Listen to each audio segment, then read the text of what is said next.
सह भांडवली बाजारातही व्यवहार होणार आहेत. संत गुरु रविदासजी यांच्या 649व्या जयंतीनिमित्त पंतप्रधान नरेंद्र मोदी आज पंजाबला भेट देणार आहेत.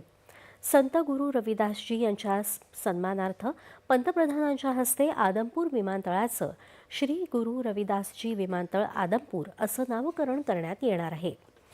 संत गुरु रविदासजी यांनी दिलेली समानता, करुणा आणि मानवी प्रतिष्ठेची शिकवण भारताच्या सामाजिक मूल्यांना आजही प्रेरणा देत आहे.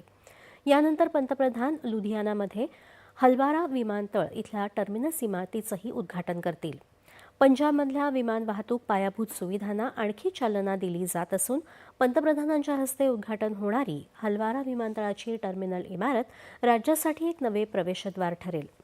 लुधियाना आणि त्याच्या आसपासच्या औद्योगिक आणि कृषी क्षेत्राची गरज पूर्ण करेल. लुधियाना जिल्ह्यात असलेल्या हलवारा इथे भारतीय हवाई दलाचं सामरिकदृष्ट्या महत्त्वाचं केंद्र आहे.